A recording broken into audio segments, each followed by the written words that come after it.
இயேசு கிறிஸ்துவின் நாமத்தில் உங்கள் அனைவரையும் வாழ்த்துகிறேன்.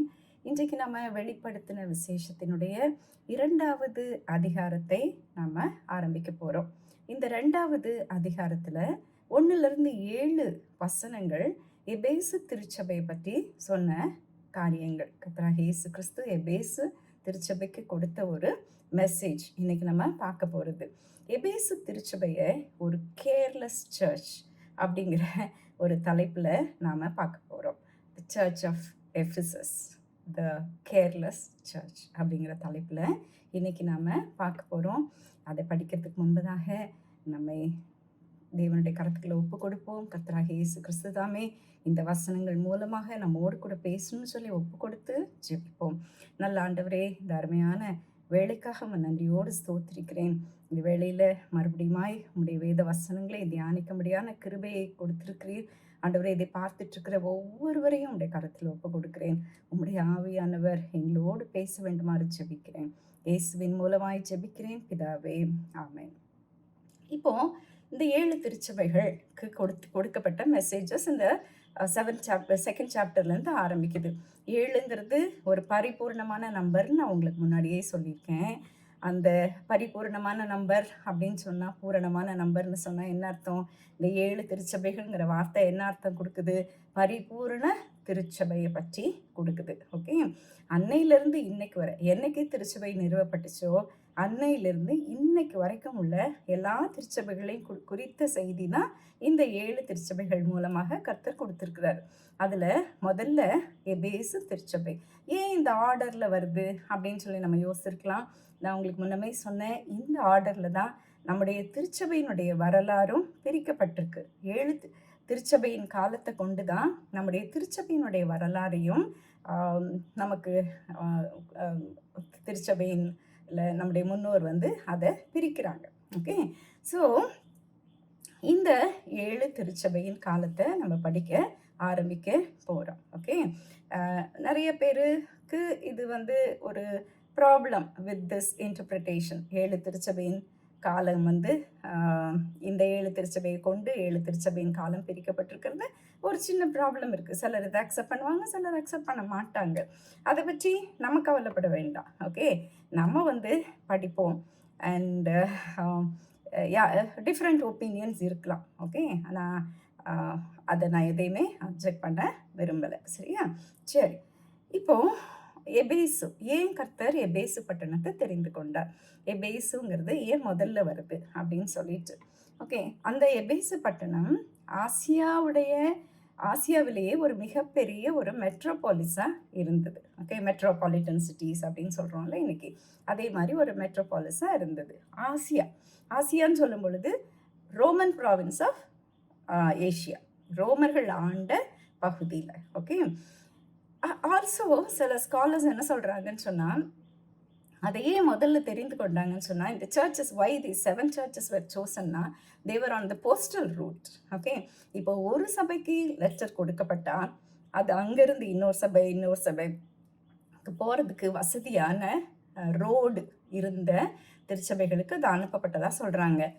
இப்போ எபேசுக்கு லெட்டர் கொடுக்கப்பட்டால் பக்கத்துலேயே ஸ்மிர்னா, அது பக்கத்தில் ஹிராபோலிஸ், கொலாசே அப்படின்னு சொல்லி லைனாக ஒவ்வொருத்தராக இந்த லெட்டரை அனுப்புவாங்க. இந்த காலம் மாதிரி இமெயில் அதெல்லாமா இருக்குது. அன்றைக்கி யாராவது எடுத்துகிட்டு போய் தானே கொடுக்கணும். அதுக்கு வசதியாக தான் கர்த்தர் இந்த 7 திருச்சபைகளை தெரிந்து கொண்டார் அப்படின்னும் சொல்கிறாங்க. இன்றைக்கி நான் உங்களுக்கு இந்த எபேசியரை பற்றிய எபேசு பட்டணத்தை பற்றிய ஒரு சின்ன பேக்ரவுண்ட் ஸ்டடி கொடுக்க போகிறேன். இது ஒரு ஹார்பர், ஒரு துறைமுக பட்டணம். ஓகே, அதை ஆசியாவினுடைய மார்க்கெட்டுன்னு சொன்னாங்க. அந்த அளவுக்கு அங்கே வர்த்தகம் அதிகமாக இருந்துச்சு. நிறைய பேர் ஜனங்க வந்துட்டே இருப்பாங்க, போய்கிட்டே இருப்பாங்க. அது மாத்திரம் இல்லை, அங்கே ஹைவே இருந்தது. ஓகே, ஹைவே டு ரோம், நெடுஞ்சாலை, ரோமை கனெக்ட் பண்ண ஒரு நெடுஞ்சாலை. ஆல் த ட்ராவலர்ஸ் ட்ரேட் ரூட்டில் இருந்ததுனால எல்லா ட்ராவலர்ஸும் இந்த ஊரை கடந்து தான் கலேஷியா, இந்த யூஃப்ரட்டிஸ் பகுதிகள், எல்லா தேசத்துலேருந்து வர்றவங்களும் இந்த ஊரை கடந்து தான் ரோம்க்கு போகணும். அந்த அளவுக்கு அது மாத்திரம் இல்லை, அந்த ஊரில் ஒரு பெரிய ஸ்டேடியம் இருந்தது, ஒரு பெரிய மார்க்கெட் பிளேஸ் இருந்தது. அகோரான்னு சொல்லுவாங்க, மார்க்கெட் பிளேஸ்க்கு பேர் அகோரான்னு கிரேக்க மொழியில் சொல்லுவாங்க. ஒரு பெரிய தியேட்டர் இருந்தது. ஒரு மிகப்பெரிய சிட்டியாக இருந்துச்சு. இந்த சிட்டி கிறிஸ்துவுக்கு முன்னால் 4வது நூற்றாண்டில் அலெக்சாண்டர் த கிரேட்டுடைய ஒரு ஜென்ரல் லிசிமாக்கஸ் அப்படிங்கிறவரால் கட்டப்பட்ட ஒரு சிட்டி. சரியா? சரி, இப்போ இந்த எபேசு பட்டணம் வேற என்னெல்லாம் இதில் வசதி இருந்தது அப்படின்னு பார்த்தா, it was a free city. இந்த பொலிட்டிக்கலி ஒரு ஃப்ரீடம் அவங்களுக்கு இருந்தது, ஒரு சுதந்திரம் இருந்தது. அங்கே ரோமன் சோல்ஜர்ஸ் கிடையாது, ரோமருடைய படைகள், ரோமன் கேரிசன் கிடையாது. ஓகே, சில டவுன்ஸில் வந்து ரோமன் கேரிசன் இருக்கும், அவங்களுடைய படைகள் இருக்கும், ஆர்மி இருப்பாங்க. அப்போ எப்பவுமே வந்து அவங்களுடைய கண்ணுக்கு முன்னால் நடக்கணும். ஆனால் இங்கே இவங்க சுதந்திரமாக இருந்தாங்க, தன்னிச்சையாக அவங்களை ஆண்டு கொண்டிருந்தாங்க. அடுத்தபடியாக இது வந்து ஆனால் ரோமன் கவர்னர்ஸ் அப்பப்போ வரும்போதெல்லாம் அந்த சிட்டி வந்து பயங்கர ஒரு பண்டிகை விழாக்கோலம் காணும் அப்படின்னு சொல்லி நான் வாசித்தேன். சரியா? தென் இந்த சிட்டியில் இன்னொரு மிகப்பெரிய ஃபேமஸ் கேம் இருந்துச்சு. இன்றைக்கி கூட உங்களுக்கு அந்த கேம் பற்றி தெரியும், ஏஷியன் கேம்ஸ். அந்த கேம்ஸ் வந்து இந்த சிட்டியில் தான் வருடந்தோறும் நடந்துட்டு இருந்துச்சு. சரியா? அடுத்தபடியாக இந்த சிட்டியை பற்றி நம்ம என்ன படிக்கிறோம், இந்த நகரத்தை பற்றி என்ன படிக்கிறோம்னா, it was a centre of worship, தொழுகையின் வழிபாட்டின் ஒரு ஸ்தலமாக இருந்தது. ஆர்டிமஸ் அப்படிங்கிற ஒரு கிரேக்க கடவுளை அங்கே மிகவும் ஆர்வத்தோடு வழிபட்டாங்க. தியானாள் அப்படிங்கிற பேர் இருக்குது, இங்கிலீஷில் டயானா அப்படிங்கிற பேர். ஸோ அந்த ஆர்டிமஸுடைய டெம்பிள் அங்கே இருந்துச்சு. அந்த டெம்பிள் எப்படி இருந்தது பாருங்கள். அந்த காலத்தில் 7 அற்புதங்களில் ஒன்றாக அந்த கோயில் விளங்கிச்சு. ஏன் தெரியுமா? மிகப்பெரிய டெம்பிளாக கட்டியிருந்தாங்க. 425 அடி நீளமும் 225 அடி அகலமும் கொண்ட ஒரு கோவிலாக அதை கட்டியிருந்தாங்க. 127 காலம்ஸ், பில்லர்ஸ் இருந்துச்சான், தூண்கள் இருந்துதான். அதில் ஒவ்வொரு காலமும் 60 அடி உயரமும் 60 அடி உயரம் இருந்துதான். அது அந்த ஒவ்வொரு காலமும் ஒவ்வொரு கிங்ஸ் வந்து வேறு நாடுகளில் உள்ள கிங்ஸ் கொடுத்த கிஃப்ட், அதை கட்டுறதுக்கு அவங்க கொடுத்த கிஃப்ட். அதில் ஒரு 36 ஆஃப் தெம் ரொம்ப ரிச்சாக கோல்டு, ப்ரெஷியஸ் ஸ்டோன்ஸ் எல்லாம் வச்சு இன்லே பண்ண டெம்பிள்னு சொல்லி, பில்லர்ஸ்ன்னு சொல்லி கேள்விப்பட்டேன். ஓகே, இன்னைக்கு அந்த ஆலயம் அங்கே இல்லை, எல்லாமே இடிபட்டு இருக்குது. ஒரே ஒரு பில்லர் கொஞ்சம் பெருசாக நிற்கிது, ஒரு சின்ன பில்லர் இருக்குது. ஆனால் தூரத்தில் மற்ற பில்லர்ஸோட பாட்டம் தெரியுது. இமேஜ் ஆஃப் ஆர்டிமஸ், அந்த தியானாளோட அந்த ரூபம் வானத்திலிருந்து விழுந்தது அப்படின்னு சொல்லி அவங்க விசுவாசித்ததுனால அந்த தியானாளுக்கு அந்த இடத்துல அந்த சிட்டியில் மிகவும் முக்கியத்துவம் கொடுக்கப்பட்டுச்சு அப்படின்னு சொல்லி நாம் பார்க்குறோம். ஓகே, ஸோ ஒரு வர்ஷிப் பிளேஸ். ரெண்டாவது ஒரு அடைக்கல பட்டணம். எந்த ஒரு கிரிமினலும் ஏதாவது ஒரு தப்பு பண்ணிட்டா என்ன பண்ணலாம் தெரியுமா? இந்த ஊருக்குள்ள வந்து நுழைஞ்சிட்டா யாரும் அவன் மேலே கையே வைக்க முடியாது. ஓகே, ஒரு அடைக்கல பட்டணமாக அது இருந்தது, ஒரு அசிலம். ஓகே, அண்ட் அதில் ஸோ நிறைய கிரிமினல்ஸ் இருந்தாங்க உள்ள. எல்லாருமே தப்பு பண்ணிட்டு என்ன பண்ணிடுறது, இந்த ஊருக்குள்ள ஓடி வந்துட்டா இவங்கள யாரும் கை வைக்க முடியாது. அதனால நிறைய கிரிமினல்ஸ் அங்கே இருந்ததை நாம் பார்க்குறோம். அந்த அலாங் வித் மெனி கிரிமினல்ஸ் அங்கே ப்ராஸ்டிடியூஷனும் நிறைய இருந்துச்சு. ஏன் தெரியுமா? அந்த தியானாளுடைய டெம்பிளில் ஹண்ட்ரட்ஸ் ஆஃப் ப்ரீஸ்டஸஸ், ஒரு அந்த தேவதாசிகள் இருந்தாங்க. அதனால் அங்கே வந்து வேசித்தனமும் அதிகமாக இருந்தது. கடவுளுடைய பெயரால் வேசித்தனம் செய்யப்பட்டுச்சு. சரியா? ஸோ என்ன மாதிரி பீப்புள் அங்கே இருக்காங்க? Criminal class people, immorality due to temple prostitution.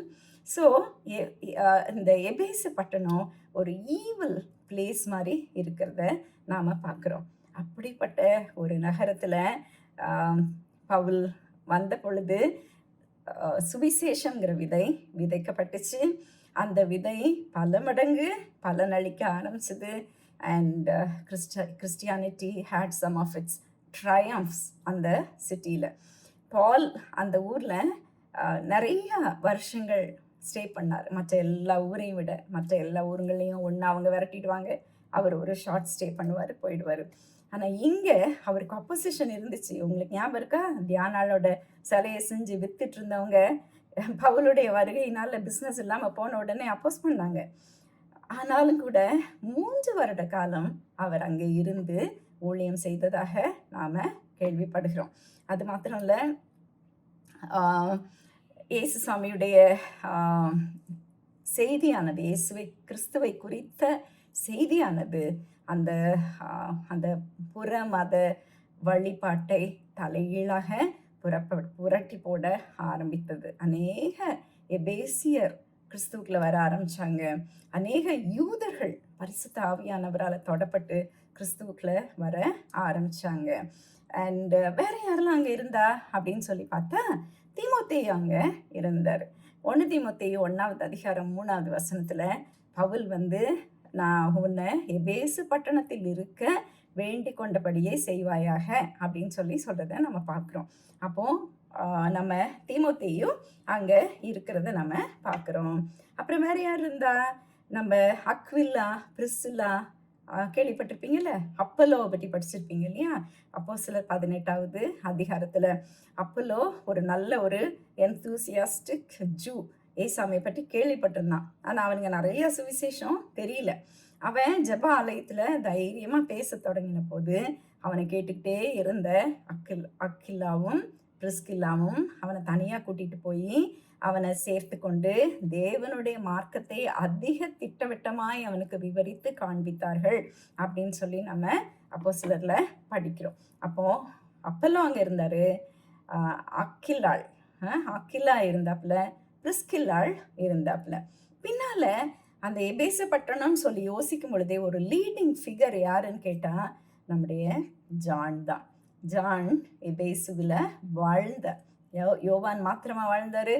நம்முடைய இயேசு கிறிஸ்துவின் தாயாகிய மரியாளையும் தன்னோடு கூட வைத்திருந்தார்னு சொல்லி நம்ம பார்க்குறோம். இன்னைக்கு யோவானுடைய கல்லறை அங்கே தான் இருக்குது, இடிப்பட்டு இருக்குது. ஆனால் அவருடைய கல்லறை, அவரை அடக்கம் பண்ணின இடம் அங்கே தான் இருக்குது. மரியாளும் அங்கே தான் வாழ்ந்து மரித்தாங்கன்னு சொல்கிறாங்க.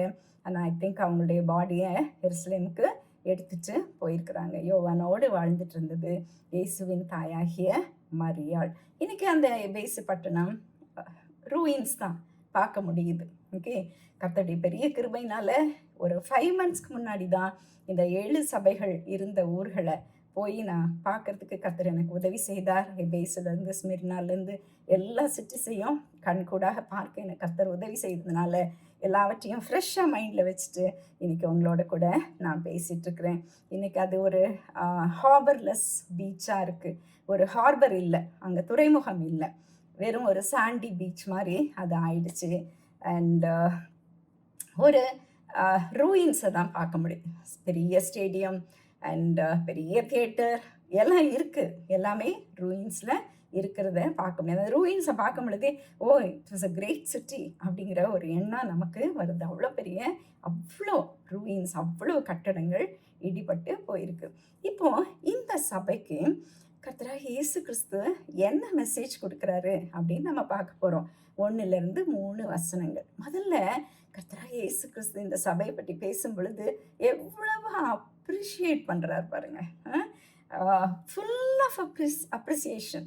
எபேசு சபையின் தூதனுக்கு நீ எழுத வேண்டியது என்னவெனில், 7 நட்சத்திரங்களை தம்முடைய வலது கரத்தில் ஏந்தி கொண்டு 7 பொன் குத்து விளக்குகளின் மத்தியிலே உலாவிக் கொண்டிருக்கிறவர் சொல்லுகிறதாவது.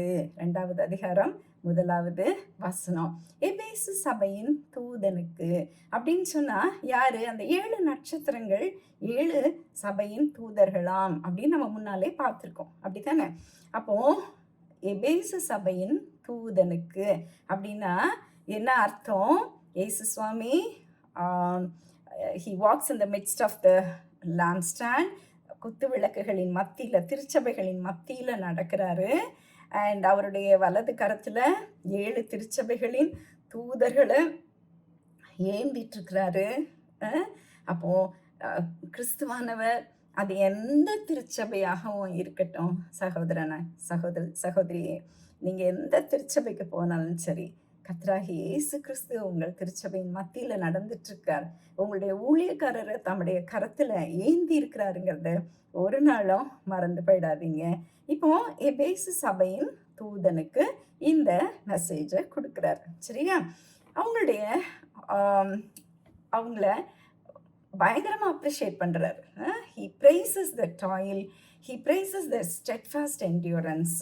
உன் கிரியைகளையும் உன் பிரயாசத்தையும் உன் பொறுமையையும் நீ பொல்லாதவர்களை சகிக்கக்கூடாமல் இருக்கிறதையும் அப்போஸ்தலர்கள் அல்லாதவர்கள் தங்களை அப்போஸ்தலர் என்று சொல்கிறதை நீ சோதித்து அவர்களை பொய்யரென்று கண்டறிந்ததையும் அப்படின்னு சொல்லி நாம் 2வது வசனத்தில் பார்க்குறோம்.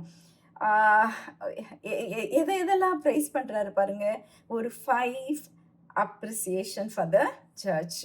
அந்த திருச்சபை குறித்த 5 காரியங்களை அவர் அப்ரிஷியேட் பண்ணுறத பார்க்குறோம். உன்னுடைய பிரயாசம், நீ படுற எல்லா கஷ்டம், யூஆர் ஒர்க்கிங் ஹார்ட், யூஆர் அ லேபரிங் சர்ச், உழைக்கிற சர்ச்.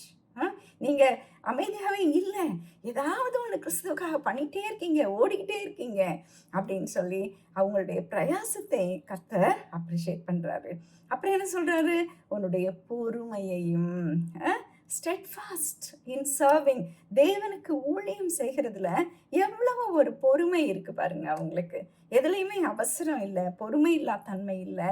அண்ட் நிதானமாக அவங்க தேவனுடைய ஊழியத்தை திறம்பட செஞ்சுட்டு இருந்தாங்க. உங்களுடைய பொறுமையையும். அதுக்கப்புறம் என்ன சொல்கிறாரு பாருங்க, they were resisting sin, they could not tolerate evil people. என்ன சொல்கிறாரு? அப்போஸ்தலர் அல்லாதவர்கள் தங்களை அப்போஸ்தலர் என்று சொல்கிறதை நீ சோதித்து அவர்களை பொய்யர் என்று கண்டறிந்ததையும். அப்போஸ்தலர்கள் அல்லாதவர்கள் தங்களை அப்போஸ்தலர்னு சொல்லிட்டாங்க போனப்போ அவங்களுடைய டீச்சிங்கை என்ன பண்ணுறாங்க? சோதித்து, அவங்க அப்போஸ்தலர்கள் இல்லை, அவங்களுடைய டீச்சிங் உண்மை இல்லை அப்படின்னு சொல்லி அதை கண்டறிந்ததையும் அப்படின்னு சொல்லி இயேசுசாமி சொல்கிறத பார்க்குறோம். தேவர் ரெசிஸ்டிங் சின், பாவம் உள்ளே வந்துடக்கூடாது, கள்ள போதனைகளும் உள்ளே வந்துடக்கூடாதுன்னு சொல்லிட்டு அவங்க என்ன பண்ணாங்க? ரொம்ப ஜாக்கிரதை உள்ளவங்களா இருக்கிறத நம்ம பார்க்குறோம். அடுத்தபடியாக நம்ம என்ன பார்க்குறோம்? சகித்து கொண்டு இருக்கிறதையும். எவ்வளோ ஒரு சகிப்புத்தன்மை. They were suffering, but they were suffering patiently for Christ. கிறிஸ்துவை விடவே இல்லை, விட்டு கொடுக்கவே இல்லை. அவங்களுக்கு என்ன துன்பங்கள் கஷ்டங்கள் வந்தாலும் அதை சகித்து கொண்டு இருக்கிறதையும். 5வது என்ன சொல்றாரு பாருங்க, என் நாமத்து நிமித்தம் இளைப்படையாமல் பிரயாசப்பட்டதையும். என்ன ஒரு அருமையான ஒரு வார்த்தை. No lethargy in working for Christ. They had not fainted serving God. ஒரு சலிப்பு தன்மையே இல்லை. ஐயோ, இவ்வளோ கஷ்டத்தின் மத்தியில் நான் இவ்வளோ செய்கிறேனே, நான் யாருக்காக செய்யணும் அப்படிலாம் ஒரு எண்ணமே கிடையாது. சகிப்பு தன்மையும் அண்ட் இளைப்படையாமல் பிரயாசப்பட்டதையும் அறிந்திருக்கிறேன். It's so beautiful to know that God is watching our labor. God sees us. நம்ம என்னென்னலாம் செய்கிறோமோ, ஒரு சின்ன வேலை நீ கிறிஸ்துவுக்காக செஞ்சாலும், ஒரு சிறிய கப் தண்ணியை நீ கிறிஸ்துவுக்காக நீ கொடுத்தாலும் அதை கவனித்து கொண்டிருக்கிறது யாரு? நம்முடைய கர்த்தராகிய ஆண்டவர். நம்ம செய்கிற ஒவ்வொரு காரியத்தையும் அவர் காண்கிறார். உன்னுடைய உழைப்பு வீணாகாது. நீ இயேசுக்காக நீ செய்கிற அத்தனை காரியங்களையும், ஒருவேளை உன்னுடைய திருச்சபையில் உன்னை யாருமே அப்ரிஷியேட் பண்ணாமல் இருக்கலாம். உனக்கு ஒருவேளை நான் இவ்வளோ செய்கிறேன், என்னை நீ நல்லா செய்கிற அப்படின்னு சொல்லி ஒரு வார்த்தை சொல்கிறதுக்கு ஒரு ஆள் இல்லை, அப்படிலாம் நீ யோசிச்சுட்ருக்கலாம். But it's seen by Christ and he has not forgotten you. கிறிஸ்து உன்னை பார்க்கிறார், உன்னை காண்கிறார். அவர் ஒரு நாள் உன்னை ஒரு ரிவார்டோட, உன்னுடைய கிரியைகளுக்கு பலனோட உன்னை சந்திப்பார். எபேசியர்களுடைய திருச்சபை ஒரு ஸ்பெஷல் திருச்சபையாக நின்றுச்சு. ஓகே, ஏன்னா இயேசுசாமியை ஃபாலோ பண்ணுறதுனா என்ன அப்படிங்கிறதுக்கு ஒரு எக்ஸாம்பிளாக அவங்க நின்னாங்க. வெரி ஃப்ரூட்ஃபுல் டிசைபிள்ஷிப் அங்கே. ஒரு நாம் நம்முடைய கிரியையினால தானே நாம் யாருன்னு சொல்லி உலகம் அறிந்து கொள்ள முடியும். நீங்கள் ஒருவரில் ஒருவர் அன்பாயிருந்தால் நீங்கள் என்னுடைய சீஷர்கள் என்று அறிந்து கொள்வார்கள் அப்படின்னு இயேசுசாமி சொன்னார். அந்த ஒரு காரியம் இந்த எபேசு திருச்சபையில் இருந்ததை நாம் பார்க்குறோம். ஓகே, இவ்வளவு ஒரு நல்ல சர்ச், இவ்வளோ ஒரு நல்ல சர்ச்சை பார்த்துட்டு இவ்வளோ அப்ரிசியேஷனை கொடுத்துட்டு இயேசுசாமி என்ன சொல்கிறாரு, ஆனாலும் ஆனாலும் நீ ஆதியில் கொண்டிருந்த அன்பை விட்டாய் என்று உன் பேரில் எனக்கு குறை உண்டு. My dear family of God, நீ எவ்வளவோ செய்கிற ஆண்டவருக்காக, ஆண்டவர் அதை பார்க்குறாரு, நிச்சயமாக அதில் டவுட்டே இல்லை. there's going to be a reward for you. ஆனால் ஆதியில் கொண்டிருந்த அன்பை நீ விட்டாய் என்று உன் பேரில் எனக்கு குறை உண்டு. எப்படிப்பட்ட அன்பு? The first love. ஓகே, முதல் முறையாக நீ கிறிஸ்துவுக்குள்ள வந்தப்போ உனக்குள்ள இருந்த அந்த எந்தூசியாசம், முதன் முறையாக நீ கிறிஸ்துவை ஏற்றுக்கொண்ட பொழுது உனக்குள்ள இருந்த அந்த வேதத்தை வாசிக்கணும், தியானிக்கணும், ஆண்டவரோடு செலவிடணும், நேரத்தை அவரோடு பேசணும், அவரை முகமுகமாய் தரிசிக்கணும், அந்த எந்தூசியாசம் இன்னைக்கு இல்லையே. அண்ட் நாலெட்ஜ் இருக்கு, ஆண்டவருக்காக ஊழியம் செய்கிற, ஆண்டவரை பற்றி இப்போ நிறைய படிச்சிருக்க, நிறைய ஊழியம் செய்ய ஆரம்பிச்சிட்ட, நிறைய your one pillar of the சர்ச்ன்னு சொல்லலாம், அவ்வளோ இம்பார்ட்டண்ட்டாக இருக்கிற. ஆனால் உனக்குள்ள அந்த ஆதியிலே இருந்த அன்பு இல்லாமல் போயிடுச்சு. Christ is longing for that love. அவர் உங்ககிட்ட எதிர்பார்க்கறதெல்லாம் அந்த அன்புனா என்ன? அவரோடு கூட உள்ள வந்து அவரோடு கூட ஐக்கியம் கொண்டு அவருடைய வார்த்தைகளுக்கு கீழ்ப்படிந்து அவரை ஒவ்வொரு நாளும் பிரியப்படுத்தி நம்ம ஜீவிக்கிறோம் பாருங்க. அந்த வாழ்க்கை தான் கர்த்தராகிய இயேசு கிறிஸ்து உங்ககிட்ட எதிர்பார்க்குறாரு. ஓகே, ஒருவேளை அவங்க ஊழியம் செய்தாலும் கூட அன்னைக்கு இருந்த அந்த அன்பு, லவ் ஃபார் தேர் பிரதர்ஹுட் ஒருவேளை இருந்திருக்கா, சகோதரத்துவம் ஒருவேளை இல்லாமல் குறைஞ்சி போயிருக்கலாம். அவங்க எபேசு பட்டணத்தில் வாழ்ந்ததுனால நிறைய பாவங்கள் அங்கே இருந்த ஒரு சிட்டி. அந்த பாவத்திலிருந்து தான் நிறைய விசுவாசிகள் ஏசாமி ஏற்றுட்டு வந்துட்டு இருந்தாங்க. ஆனாலும் சில பழக்க வழக்கங்கள்லாம் அங்கே இருந்ததுனால ஒவ்வொரு நேரம் ஒவ்வொரு விசுவாசியும் சில காரியங்களை காம்ப்ரமைஸ் பண்ணுற மாதிரி இருந்துச்சு. அதனால் அவங்களுடைய அன்பு குறைவுபட அங்கே நிறையா சான்சஸ் இருந்துச்சு. யோவான் முதலாவது நிருபம், காஸ்பல் இல்லை, முதலாவது நிருபம் 1 யோவான் வந்து இந்த எபேசியருக்கு எழுதின நிருபம்னு சொல்லி ஸ்காலர்ஸ் வந்து நம்புகிறாங்க. அப்படி யோவான் அதை எபேசியருக்கு எழுதியிருந்தா அதில் 2வது அதிகாரம் 15வது வசனத்தில் ஒரு காரியம் சொல்வார் பாருங்க, உலகத்தில் உள்ளவைகளிலும் அன்பு கூறாதிருங்கள். ஒருவன் உலகத்தில் அன்பு கூர்ந்தால் அவனிடத்தில் பிதாவின் அன்பு இல்லை அப்படின்னு சொல்லி யோவான் கொடுக்குற அட்வைஸை, எபேசியருக்கு கொடுக்குற அட்வைஸை நாம் பார்ப்போம். சரியா? இப்போ எப்படி அதுலேருந்து வெளியே வருது? 5வது வசனம் பாருங்க.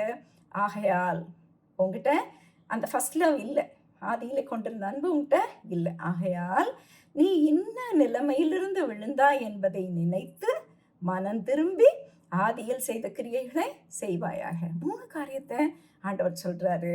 First what he says, remember, நினைத்து. எந்த இடத்துல இருந்து நீ விழுந்திருக்க அப்படிங்கிறத நீ நினைக்கணுமா. அந்த ப்ராடிகல் சன் ஸ்டோரி இருக்கு இல்லையா, நம்ம கெட்ட குமாரன், இளைய மைந்தனுடைய கதை. அவன் கெட்டு போனான், அப்பா விட்டு விலகி போனான். ஆனால் ஒரு நாள் ஹி ரிமெம்பர்ட், என்னுடைய பிதாவின் வீட்டில் எல்லா வசதியும் இருக்கு, நான் ஏன் இங்கே கஷ்டப்படணும். அதை அவன் நினைச்சு என்ன பண்ணான், அப்படியே ஒரு யூ-டர்ன் போட்டு திரும்பி வர ஆரம்பிச்சான். Remember the spark, the day you accepted Jesus. Remember the prayer time, remember the sharing, remember the awareness of his presence in your life. Remember, எதை நினைக்கணும்? கர்த்தர்வனுக்கு கொடுத்த அந்த சந்தோஷம், அந்த இயேசுசாமியை நீ ஏற்றுக்கொண்டப்போ உன்னை நிரப்பிச்சே அவருடைய பிரசனம், எனக்கு அது வேணும் ஆண்டவரே, எனக்கு அது வேணும். திருப்பி நான் என்னமோ செய்கிறேன் ஆண்டவரே, உமக்காக நான் நிறைய காரியங்களை செய்கிறேன், but I need it, I missing it in my life. I need that spark, I need that prayer time, I need your presence. I have to feel your presence in my life once again. Give me that life. அப்படிங்கிற ஒரு காரியத்துக்கு நீ வரணும். Remember தன் repent. உன்னை கிறிஸ்து பண்டையிலிருந்து பிரித்தது எதுவாக இருந்தாலும் அதை accept பண்ணு. ஒருவேளை உன் குடும்பத்தின் பாரங்களாக இருக்கலாம், அல்லது உன்னுடைய வேலையினுடைய பாரங்கள் உன்னை கிறிஸ்துவிலிருந்து பிரிச்சிருந்துருக்கலாம். எதுவாக இருந்தாலும் சரி, எனக்கு நேரமே இல்லை, என் பிள்ளைங்களுக்காக சுற்றுறேன், என் வேலைக்காக சுற்றுறேன், எனக்கு நேரம் இல்லை, என்னவா இருந்தாலும் சரி, மனம் திரும்பு, மனம் திரும்பு. இன்னைக்கு மனம் திரும்பாவிட்டால் அந்த ஒரு காட்லி சாரோ நமக்குள்ள வரலன்னு சொன்னா நம்மால திருப்பியும் இயேசுவண்டை சேரவே முடியாது. ஸோ என்ன உன்னை கிறிஸ்துவண்டையிலேருந்து பிரிச்சிருந்தாலும் சரி, மனம் திரும்பி அவரிடம் நீ திரும்பி வா, அவரோடு ஐக்கியம் கொள்ளவா. அவர் உன்னோடு கூட ஐக்கியம் கொள்ள காத்துட்ருக்கிறாரு. தென் மூணாவது, ஆதியிலே செய்தவற்றை திரும்பி செய். மறுபடியுமாய் அந்த ஒரு ஜீவியத்துக்குள்ள வா. உன்னுடைய ஜீவியம் மாறும் பொழுதுதான் நீ மனம் திரும்பிட்டங்கிற ஒரு அர்த்தம். சரியா? ஜீவியம் மாறணும், உன்னுடைய வாழ்க்கை மாறணும், உன்னுடைய லைஃப் ஸ்டைல் மாறணும், மறுபடியும் நீ தேவனோடு கூட ஐக்கியம் கொள்ளணும். அப்போதான் நீ மனம் திரும்பியிருக்கிற அப்படிங்கிறதுக்கு ஒரு அடையாளம் சொல்லி நாம் பார்க்குறோம். begin to focus your mind on him. அவரையே நோக்கு, அவரை நாடு. ஒரு முழு நேரமும் உன்னுடைய சிந்தையில் கிறிஸ்துவை பற்றி யோசி. அவரை உன்னுடைய பாதையெல்லாம் அக்னாலஜ் him. அவரை நீ உன்னுடைய வழிகள் எல்லாம் நீ அவரை அக்னாலஜ் பண்ணு. ஒரு நேரம் எடுத்து கிறிஸ்துவோடு கூட ஒன்றியப்பட முயற்சி செய். அதர்வைஸ் நீ அதை செய்யலைன்னா, அதர்வைஸ் என்ன பண்ணுவாரா? I will come remove the lampstand. நான் அந்த விளக்கு தண்டை என்ன பண்ணுவேன்? எடுத்து போடுவேன். நீ இன்னும் விசுவாசியாக தான் இருப்ப, இன்னும் நீ திருச்சபையாக தான் இருப்ப, ஆனால் உன்கிட்ட வெளிச்சம் இருக்காது.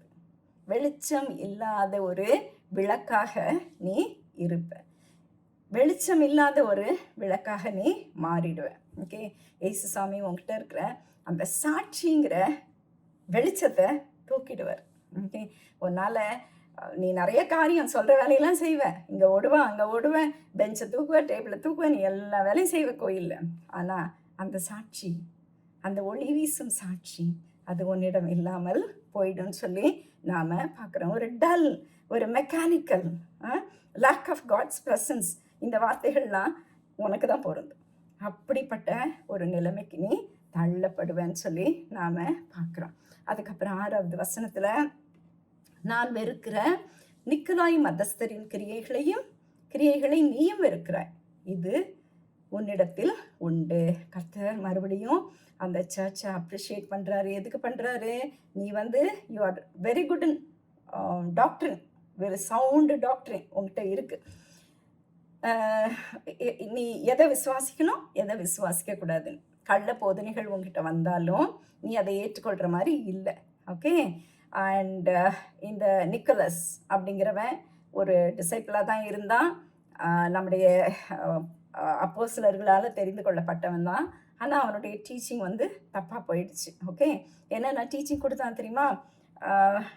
நம்ம இப்போது தேவனுடைய கட்டளைகளுக்கு கீழே இல்லை. Okay, we are under grace, நம்ம கிருபையின் காலத்தில் இருக்கோம், இந்த கட்டளைகள்லாம் பற்றி நீங்கள் கவலைப்படாதீங்க அப்படின்னு சொன்னான். அப்புறம் என்ன சொன்னான்? இந்த சரீரம் அழிஞ்சு போயிடும், அது ஈவில் தானே, அந்த சரீரத்தை வச்சு நீ என்ன வேணாலும் இப்போ பண்ணிக்கோ, அது மண்ணுக்குள்ளே தானே போகுது, உன்னோட ஸ்பிரிட் தான் கடவுள்கிட்ட போகும், அதனால் இந்த சரீரத்தை வச்சு நீ என்ன பாவம் பண்ணாலும் ஒன்றுமே கவலை இல்லை அப்படிங்கிற ஒரு ராங் டீச்சிங்கை அவங்களுக்கு கொடுத்தான். அடுத்தபடியாக கிறிஸ்தவர்களுக்கு தேவன் கிருபை அளிக்கிறார். ஓகே, ஸோ நீ எந்த சமயத்தில் என்ன செஞ்சுட்டு போனாலும் கர்த்தர் அதை மன்னிச்சிடுவார். He can forgive you. Okay, and அதனால் நீ என்ன வேணாலும் செஞ்சுட்டு போய் என்ன பண்ணிவிடு, மன்னிப்பு கேட்டுரு அப்படின்னு ஒரு பாவமான வாழ்க்கைக்குள்ள ஜனங்களை அவன் நடத்தினான். ஓகே, அதனால் அவர்கள் அவனுடைய போதனையை ஏற்றுக்கொள்ளவில்லை. எபேசியர் நல்ல ஒரு டாக்டரின்ஸை தெரிஞ்சு வச்சுருந்தாங்க. இயேசுசாமி போதித்த போதனைகளை, பவுல் கற்றுக் கொடுத்த காரியங்களை நல்லா தெரிஞ்சு வச்சுருந்தாங்க. தெரிந்து கொள்கிறது பத்தாதுமா, தெரிந்து கொள்கிறது பத்தாது சகோதரனே. Sound doctrines, knowing the doctrines is not enough. Okay, ஆனால் நல்ல ஊழியம் செஞ்சாங்க. தேர் டீட்ஸ் வேர் நாட் இனஃப். நல்ல ஊழியமும் பத்தாது. நல்ல தேவனை பற்றி அறிந்து கொள்கிறது, தேவ ஞானம் போதிக்கிறது, இது பத்தாது. நீ அவருக்காக ஊழியம் செய்கிறது, ஓடுறது, ஆடுறது, they lost their first love. ஆதியிலே கொண்டிருந்த அன்பை விட்டாய் என்று உன் பேரில் எனக்கு குறை உண்டுன்னு சொல்லி கர்த்தர் சொல்றத பார்க்குறோம்.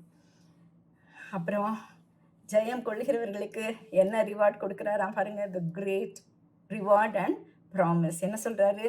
ஆவியானவர் சபைகளுக்கு சொல்கிறதை காதுள்ளவன் கேட்க கடவன். உங்களுக்கு காது இருக்கா? காது இருந்துச்சுன்னு சொன்னா இந்த வார்த்தைகள் உங்களுக்கு தான். எனக்கு காது இருந்துச்சுன்னு சொன்னா இந்த வார்த்தைகள் எனக்கு தான். அப்போ இந்த வார்த்தைகள் நம்முடைய ஒவ்வொருவருக்கும், every individual must here it. நம்ம ஒவ்வொருத்தருக்குமான செய்தி இது. ஓகே, ஜெயம் கொள்கிறவனுக்கு என்ன கொடுக்க போறாராம்? தேவனுடைய பரதீசின் மத்தியில் இருக்கிற ஜீவ விருட்சத்தின் கனியை புசிக்க கொடுப்பேன் என்று எழுது அப்படின்னு சொல்றாரு. த ட்ரீ ஆஃப் லைஃப், ஜீவ விருட்சம். நமக்கு எல்லாருக்கும் தெரியும் அது எங்க இருந்ததுன்னு சொல்லி. ஏதேன் தோட்டத்துல இருந்துச்சு. ஆதாம் ஏவல் போயிட்டு சாப்பிடக்கூடாதுன்னு சொன்ன கனியை சாப்பிட்டதுனால பாவம் உள்ள வந்துச்சு. அந்த கனி நமக்கு கொடுக்கறது என்ன தெரியுமா? Fullness of life, eternal life. ஒரு நித்தியமான வாழ்க்கையை கொடுக்கக்கூடிய கனி உள்ள மரத்துக்கு பேர் தான் ட்ரீ ஆஃப் லைஃப்னு சொல்லி பேரு, ஜீவ விருட்சம். ஏன்னா அதனுடைய கனி என்ன கொடுக்கும்? நமக்கு ஒரு நித்திய வாழ்க்கையை கொடுக்கும். இதே வெளிப்படுத்தின விசேஷத்துல கடைசியில நம்ம என்ன தெரியுமா பார்க்குறோம்? அந்த ஜீவ விருட்சம் கர்த்தர் நமக்காக உருவாக்குகிற புதிய எருசலேமில் இருக்கிறத நாம பார்ப்போம் பின்னால படிக்கும் பொழுது. அப்போ பரதீசின் மத்தியில் இருக்கிற ஜீவ விருட்சத்தின் கனியை உனக்கு கொடுப்பேன்னு சொல்லி ஆண்டவர் உனக்கு வாக்கு கொடுக்கிறார். பரதீசுங்கிற வார்த்தை வந்து நிறைய பேர் நிறைய டிரான்ஸ்லேஷன்ஸ் கொடுப்பாங்க. My dear friends, the Persian word, it's a Persian word. இதனுடைய மீனிங் என்னன்னா கார்டன். ஓகே, அந்த கார்டன் ஆஃப் இட்டர்னல் ஜாய். தேவன் நமக்காக உருவாக்குகிற ஒரு புதிய உலகம், ஒரு ஒரு ஒரு நித்தியமான ஜீவனை, நித்தியமான ஜாய், நித்தியமான ஒரு லவ், நித்தியமான ஒரு சமாதானத்தை கொடுக்கிற இடம்தான் இந்த பாரடைஸ். அங்க இருக்கிற அந்த ஜீவ விருட்சத்தின் கனியை அவனுக்கு கொடுப்பேன்னு சொல்லி கர்த்தர் வாக்கு கொடுக்கிறார். இப்போ நம்ம இந்த பகுதியை முடிச்சிட்டோம். இப்போ ஒரு சின்ன கம்பேரிசன், இந்த எபேசு திருச்சபையை நம்முடைய சர்ச் ஹிஸ்ட்ரி சர்ச் ஈராவை நான் உங்களுக்கு கம்பேர் பண்ணி சொல்கிறேன். 1ஆம் நூற்றாண்டினுடைய கடைசிலேயே, ஓகே, ஒரு 70லேருந்து ஒரு